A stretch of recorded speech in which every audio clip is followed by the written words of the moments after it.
Welcome to the Opportunity Zones podcast. I'm Jimmy Atkinson. How can manufactured housing help solve the nation's housing affordability crisis? Joining me on the show today to discuss this topic and more is Daniel Landy, president of the UMH OZ Fund and executive vice president of UMH Properties. And Daniel joins us today from Freehold, New Jersey. Daniel, great to meet you. Happy to have you on the show. Welcome. Thank you. Very happy to be here. I've been a fan of your podcast, so it's great to be here.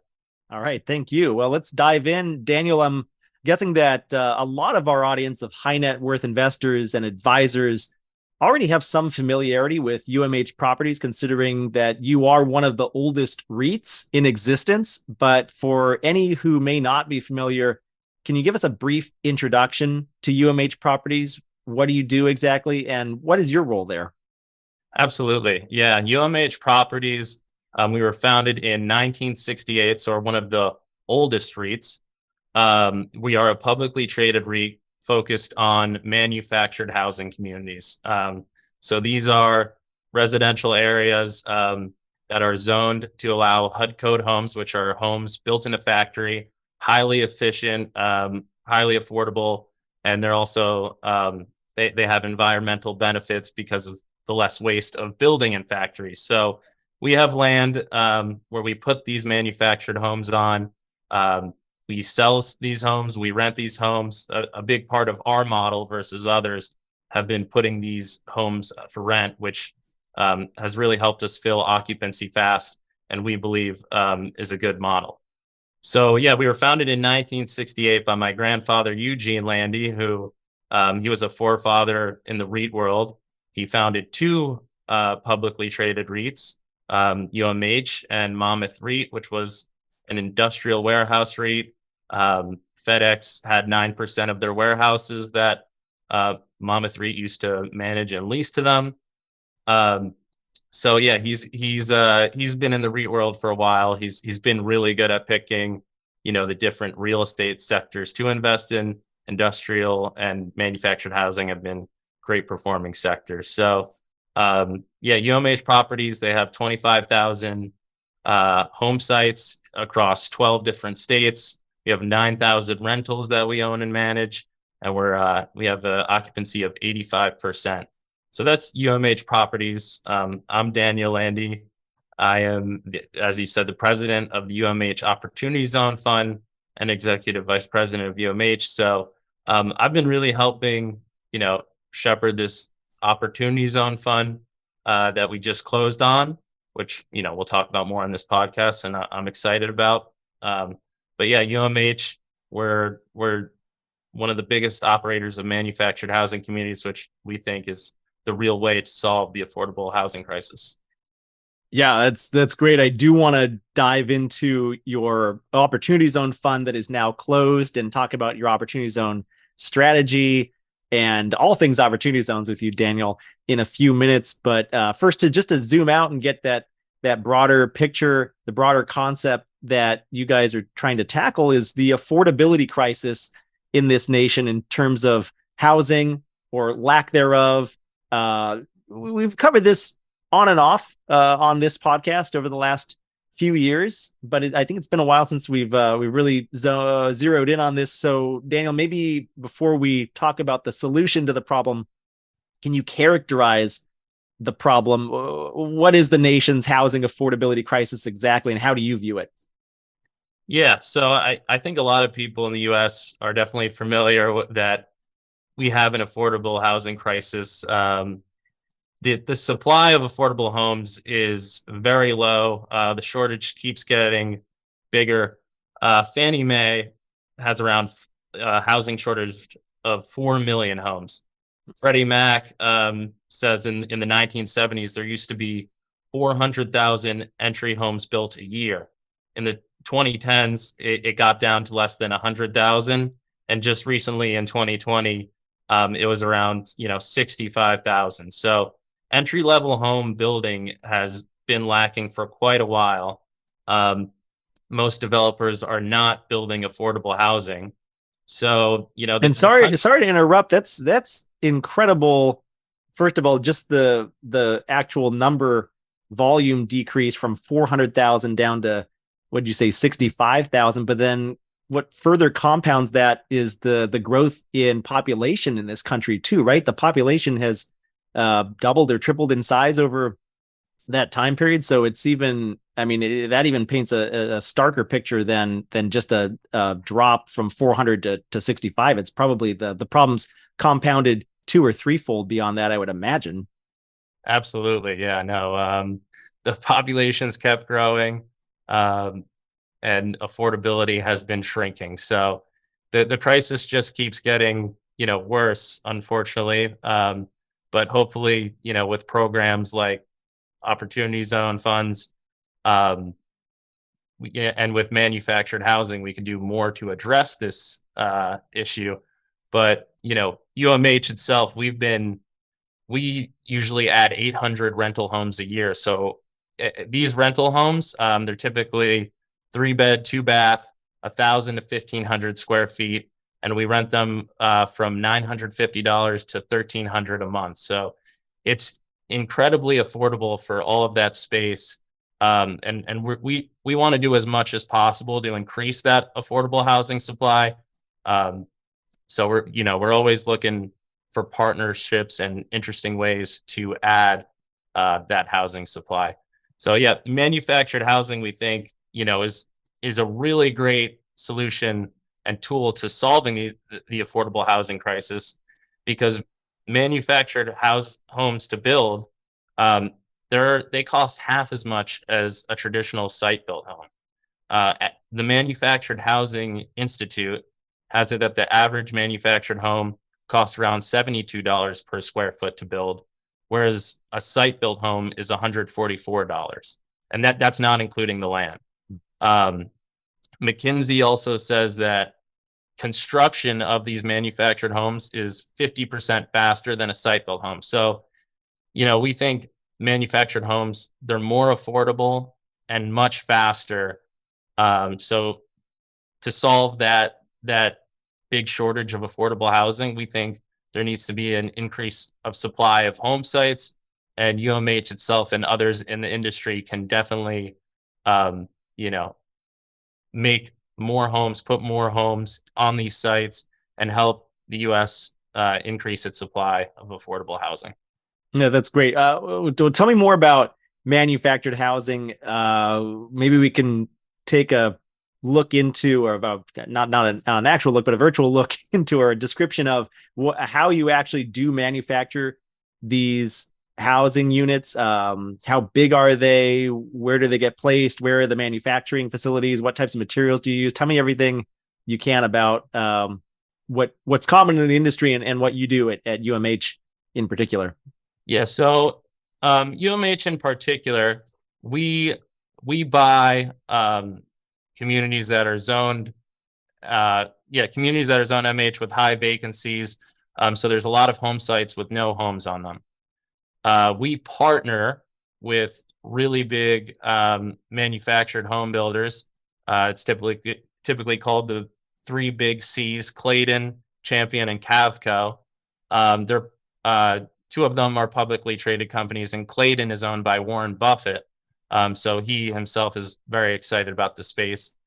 But yeah, we partner with them. They have factories all over the country. We generally buy from the factory closest to our community. Um, but yeah, the manufacturers right now, they during COVID they had a big backlog, but now the backlog is starting to shrink, and um, they're particularly seeing demand from these manufactured home community owners such as us. So, we think there's a lot more they can do, and that we can do through, increasing the number of sites. We do expansions at our communities. We look for land that's zoned MH to completely develop new communities. So those are the things that can be done, and that's how we generally work with these factories. So basically, when we acquire stuff, we're looking at, the potential vacant sites. We're working with big manufacturers, the nearby factories, buying those homes, delivering delivering them to the site, and other operators prefer selling the homes, um, which, we like to sell homes too, but we prefer filling occupancy faster, and we like responding to what, you know, where the demand is. And we see a lot more demand for rental housing. We've been happy to put in more rental homes. Like I said, we do 800 rental homes a year. We usually sell 100 homes a year. So we fill a lot more of, we solve a lot more of the affordable housing crisis with rental homes in particular. So that's something UMH does unique. Good. Well, I want to talk more about that strategy. What else makes you unique? A little bit later in the conversation. But back to the affordability crisis, and you've got a solution in terms of manufactured housing. Is that going far enough though, or is part of the problem policy based? And I know we've got some policy based solutions such as OZs that Mhm. that are helping certainly, but are there other policies that are kind of pulling back on the efforts or hindering those efforts? What are your thoughts there? Yeah, I think a lot of the battles are definitely local. A lot of not in my backyard, and a lot of land. There should be more land that's probably zoned for MH. We UMH itself has also we've had property that we've bought before that is zoned MH, and we've had difficulty sometimes with the town. So I think a lot of it is um, addressing these, local governments and marketing, how high quality these communities can be. We've done a lot of drone videos. We have a lot on our YouTube channel, UMH Properties, showing these very high quality new manufactured home communities. Sometimes, the images of rundown trailer parks, and that's not the case with what the modern manufactured home is, the manufactured home community. And when we show people, these drone videos, they see that, they believe that. And even when we've gone into towns, and first had opposition, a lot of times people are so much happier with us being the new owner of, the community, putting in these new homes, really improving the area, and having housing for a lot of the people that a community needs. We actually have a community that we own, that's in an opportunity zone that wasn't in the opportunity zone fund. I think we acquired it in 2020. We've added rental homes, and now it's being occupied by a lot of military people from the army base there. Same with another community we have in an opportunity zone in Sebring, Florida. Uh, the hospital desperately needed housing for its nurses, and we are really occupying the community heavily with nurses and other medical staff. So, um, we think that these local uh, governments should really see the huge benefit that high quality manufactured housing can have for their communities, and they should really be welcoming and doing initiatives like opportunity zones to increase investment, especially in affordable housing. Oh, I agree with you 100%. A lot of it is just about changing your those preconceived notions of what affordable housing is, what it looks like, what manufactured housing is and looks like. But it sounds like you guys over there at UMH are doing a pretty good job educating these local governments and local leaders in these different localities and challenging why they may oppose such projects. I think that's great.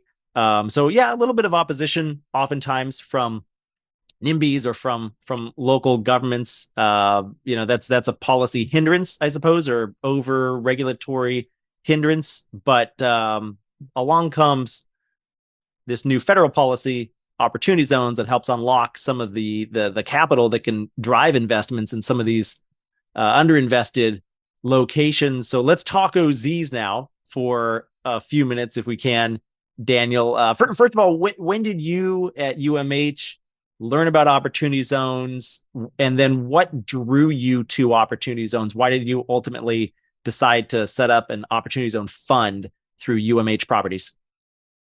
Yeah, it's hard to give a first date of what I heard about opportunity zones, to be honest.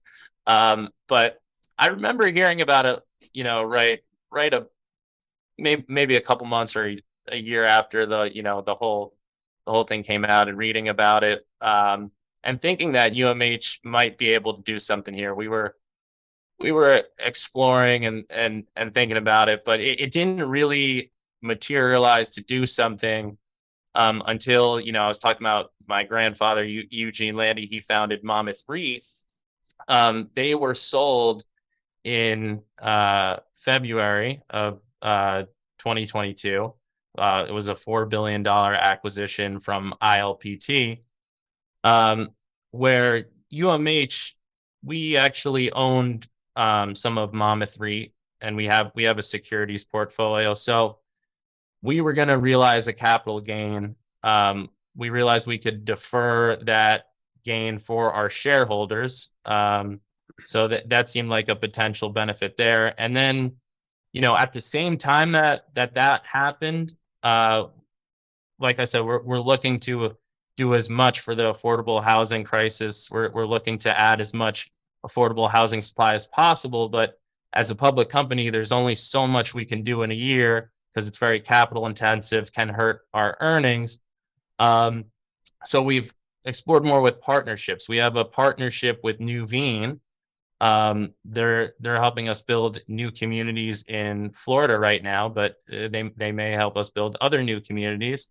So we were looking for these long-term patient capital partners, and Opportunity Zone funds by their nature seem perfect for that. The 10-year is the big benefit. So that seemed ideal. Also, when we looked at our portfolio, we saw we did have some communities where we did this value add approach. We did the substantial improvements, that were in opportunity zones. And, unfortunately, those won't see those benefits, but we see communities in opportunity zones, and we realize we could probably do more if we, participated in opportunity zone funds. So with the Monmouth sale, with looking for more long-term patient capitals, we thought it would be a great strategy to launch an opportunity zone fund.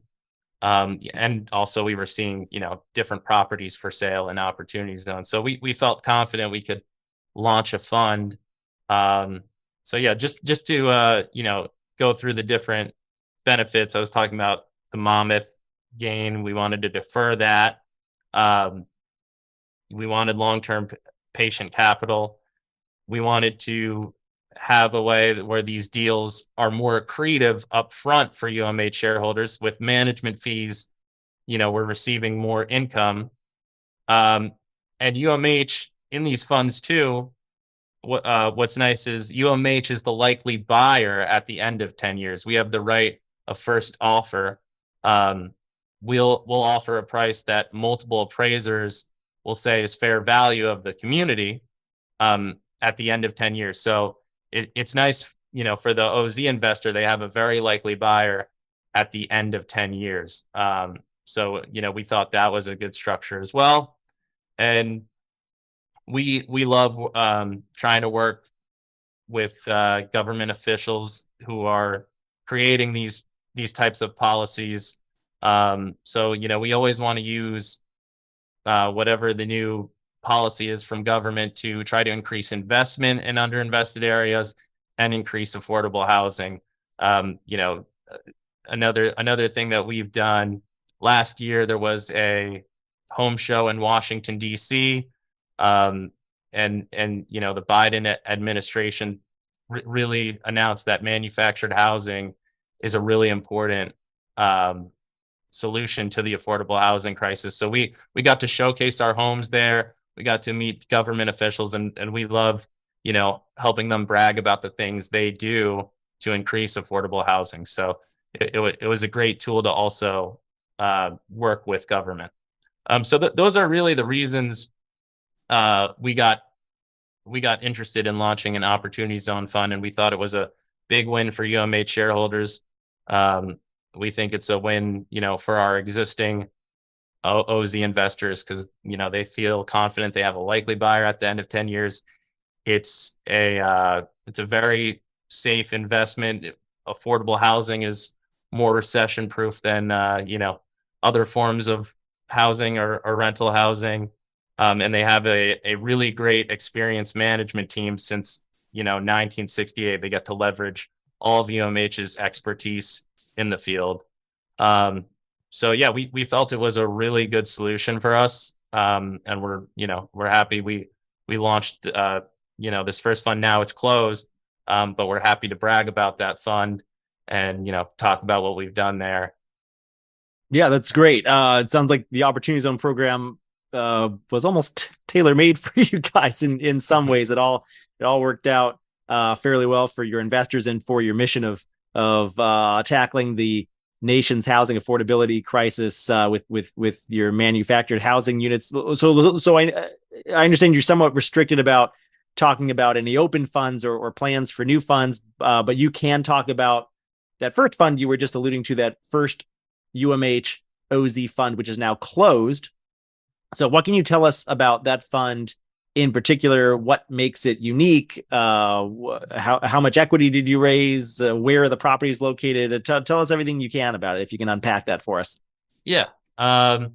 So what's there's a bunch that's unique about our fund. First off, I don't think there's a lot of OZ funds that are manufactured home communities. So that in itself, I think is unique and interesting.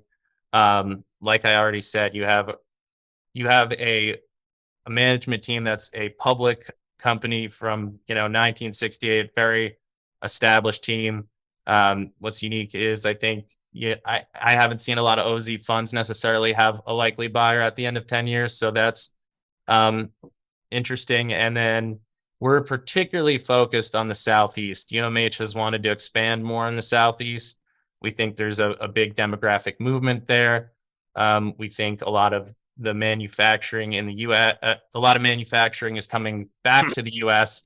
A lot of announced plans have been in the Southeast for new EV battery plants or EV car factories or other types of factories.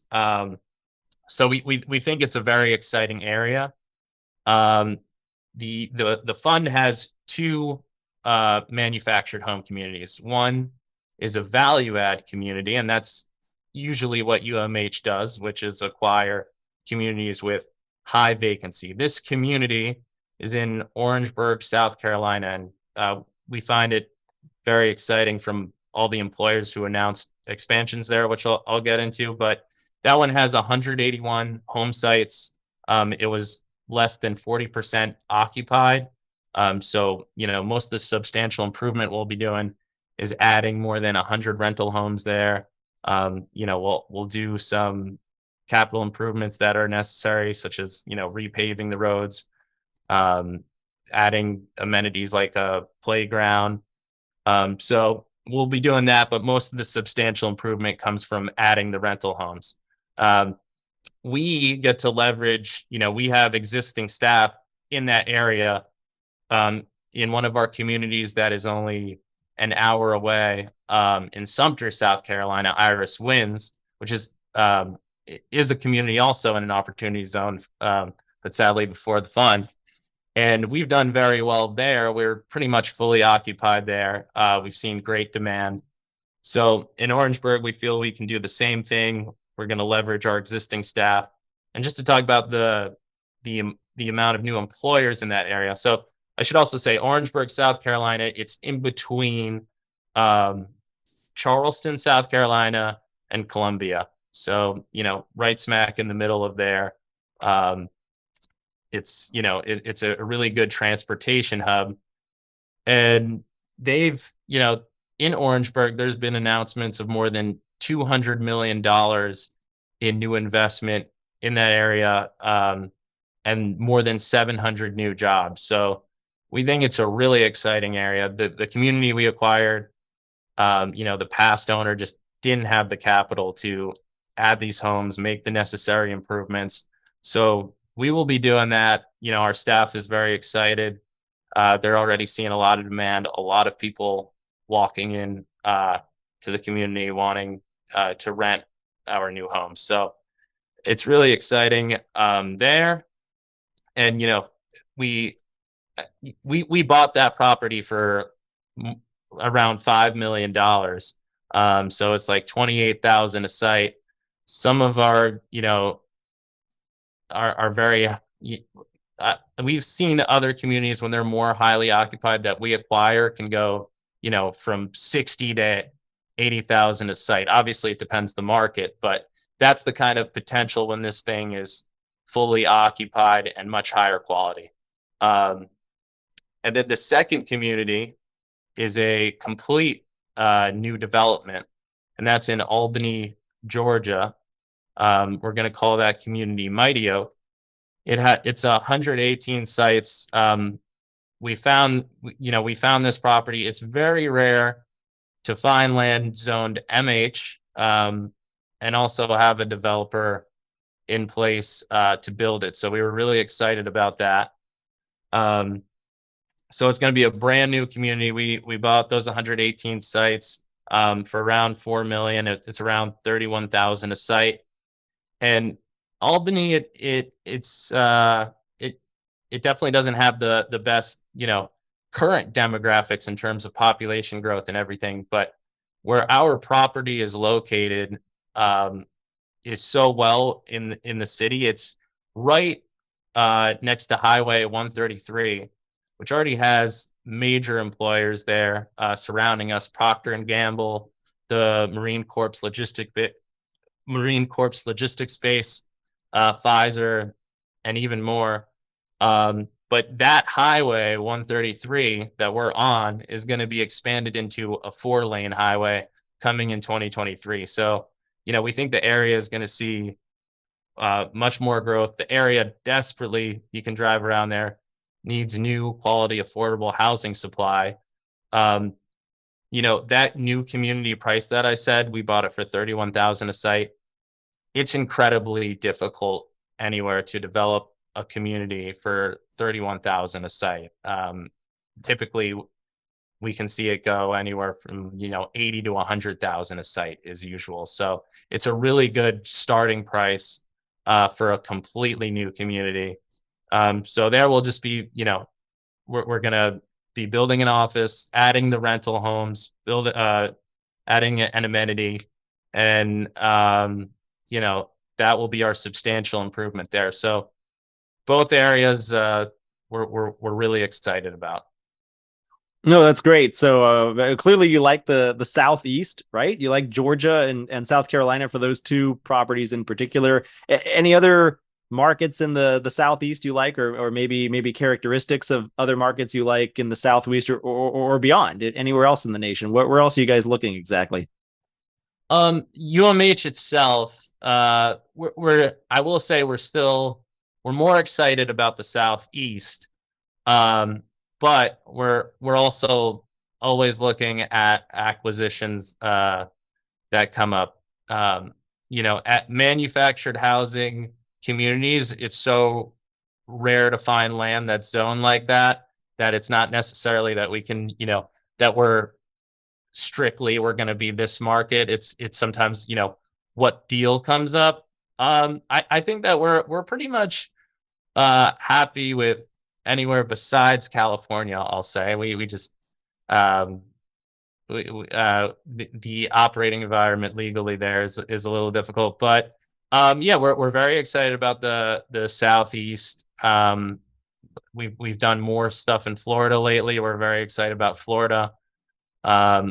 Traditionally, we're big in the Midwest, in Ohio, Pennsylvania, Indiana, and similar thing to what we were saying about the South, how more factories, more manufacturing is going to be in the South. There's been more in the Midwest as well.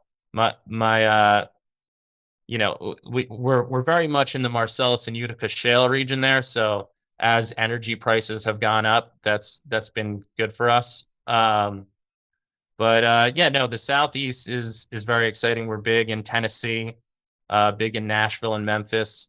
Memphis, we have the first all rental community, Memphis Blues. I encourage people to check out our drone videos of Memphis Blues because it's very high quality housing. You can't tell it's just a rental housing community, and that's what we plan on doing with the OZ fund communities. We're just going to be adding rental homes. So Mighty Oak is going to be an all rental community, and you can get pretty much an exact feel of what we're going to do by looking at Memphis Blues. So yeah, we're excited about the Southeast. We're excited about other opportunities if they might make sense, but we're definitely looking heavier in the Southeast, I would say. Yeah, and that makes perfect sense. It's great demographic trends or tailwinds in the Southeast in particular, for sure. Let's change subjects here briefly for a moment. Get back to Opportunity Zone policy and reform legislation. So I know for my listeners and viewers out there, I've covered reform legislation quite a bit over the last, I guess, 8 or 9 months or so since legislation was first introduced last April.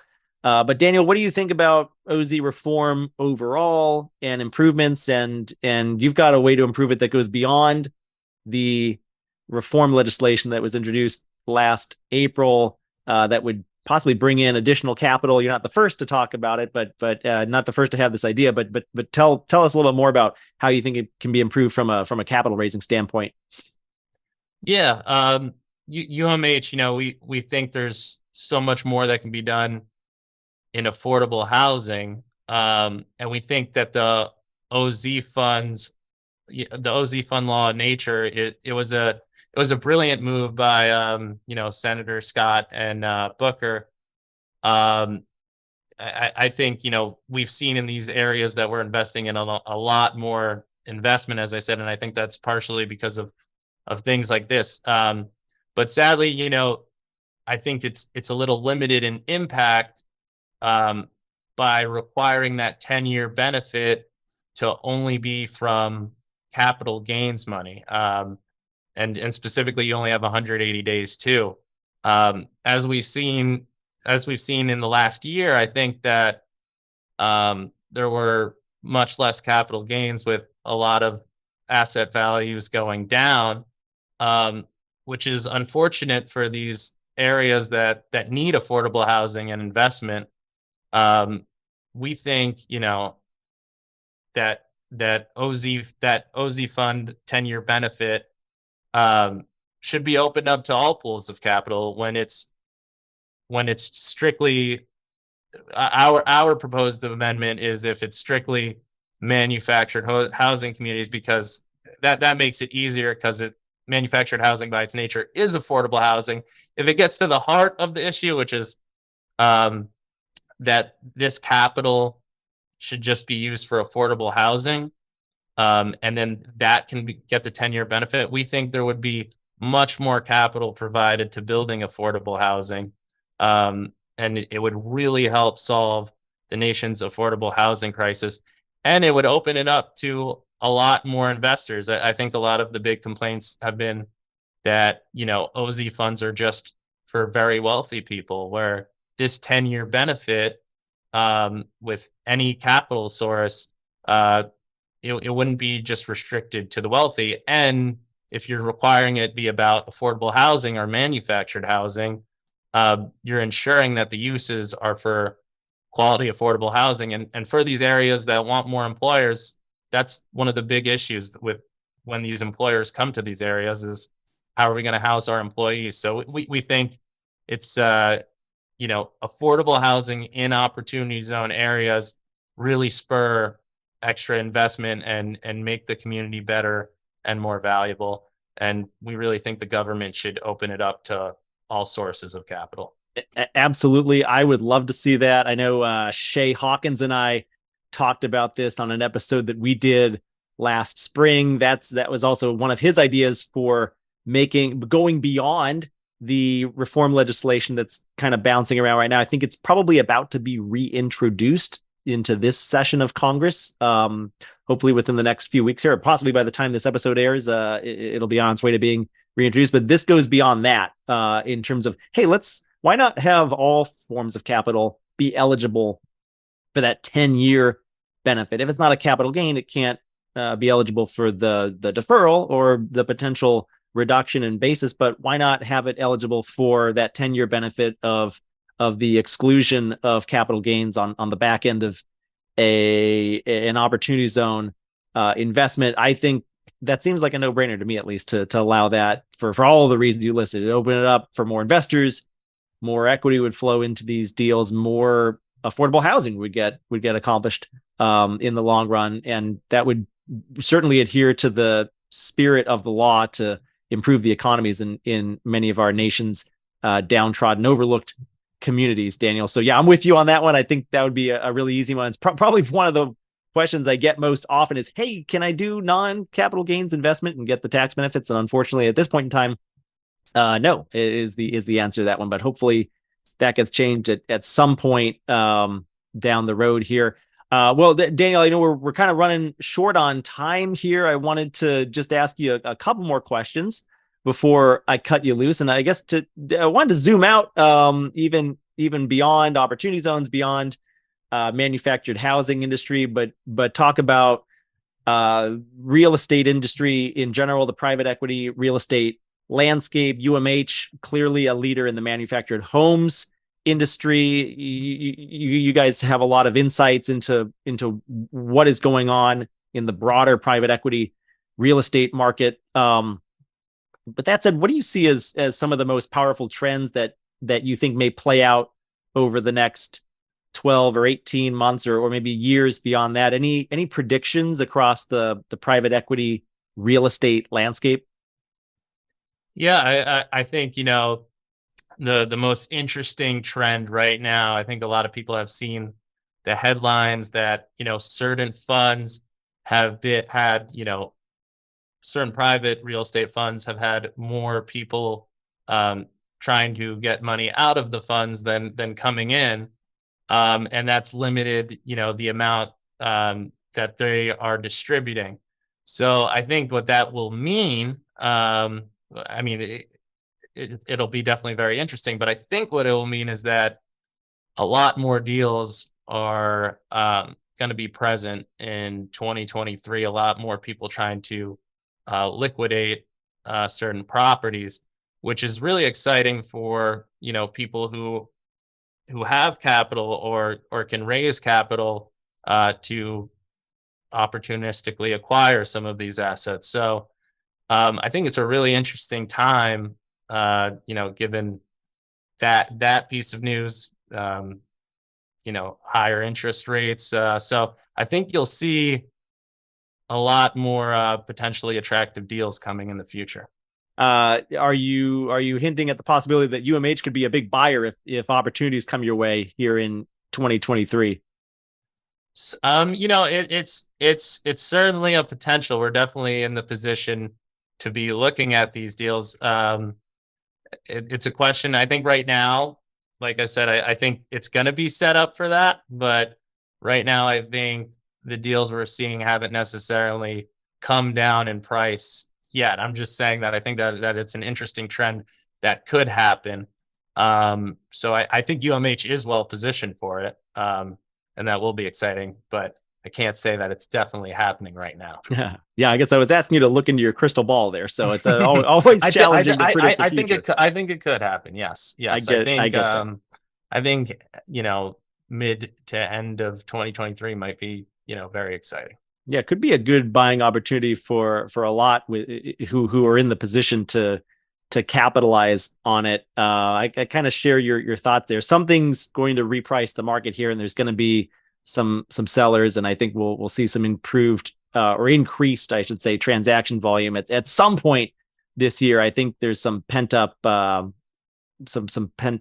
pressure in the marketplace for sure. Well, hey, Daniel, really want to thank you for joining us today and sharing your insights on manufactured homes and the real estate industry and opportunity zones. Before I let you go, where can our audience of high net worth investors and advisors go to learn more about you and UMH Properties? Absolutely. Yeah, you can always contact me, Landy at umh.com. And you can always go to umh.reit to see our investor page. You can go on UMH Properties YouTube channel to really see the drone videos, our stories of what UMH has done in certain areas. Yeah, I'm happy to have anyone reach out with questions. So, Jimmy, I really appreciate you for having me on, and it was a pleasure. Perfect. Well, thanks so much, Daniel. And final reminder for our listeners and viewers out there, as always, we will have show notes available for today's episode at opportunitydb.com/podcast. And there we will have links to all of the resources that Daniel and I discussed on today's show. And I'll make sure we link to Daniel's email address and the UMH YouTube channel this time as well. And please be sure to subscribe to us on YouTube or your favorite podcast listening platform to always get the latest episodes. Daniel, it's been a pleasure. Thanks again. Thank you.